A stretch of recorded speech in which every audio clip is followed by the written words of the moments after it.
L'un des meilleurs arguments en faveur du transfert de l'aéroport de Nantes-Atlantique à Notre-Dame-des-Landes, c'est qu'il s'agit d'un projet écologique qui protège la nature. Rien de surprenant, fermer un vieil aéroport très polluant pour le remplacer par un bâtiment 3 fois plus écologique, forcément, c'est bon pour l'environnement.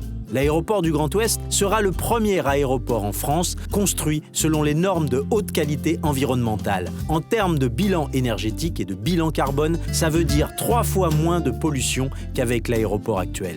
À Notre-Dame-des-Landes, tout a été conçu pour réduire au maximum l'impact du projet sur son environnement.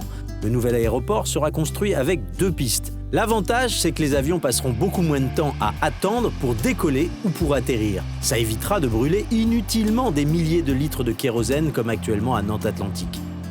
Même s'il dispose d'une 2e piste, 90% de la surface de l'aéroport du Grand Ouest seront occupés par des espaces verts, des prairies et des forêts. On a même prévu de consacrer 10% du budget total à la préservation de la faune et de la flore. Comme Nantes-Atlantique est trop petit, il faudrait l'agrandir pour continuer à l'utiliser. Sauf que pour agrandir la piste, il faudrait acquérir 32 hectares en zone humide, en bordure du lac de Grandlieu. C'est inconcevable puisque la zone est classée Natura 2000, protégée par la Convention internationale Ramsar sur les zones humides. Et c'est interdit par la loi littorale qui protège le lac.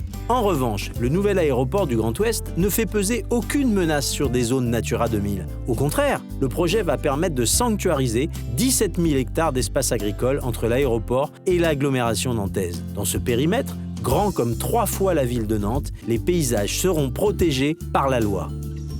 Soyons clairs, nous avons d'un côté un vieil aéroport qui pollue et oblige les avions à survoler à basse altitude, une agglomération de 600 000 habitants, et de l'autre, un nouvel équipement moderne, accessible, évolutif, qui divisera les nuisances sonores par 50 et sera capable d'accueillir un doublement du trafic d'ici 50 ans pour les 2 générations qui viennent. L'écologie, ce n'est pas le contraire du progrès, c'est penser à l'avenir de manière durable.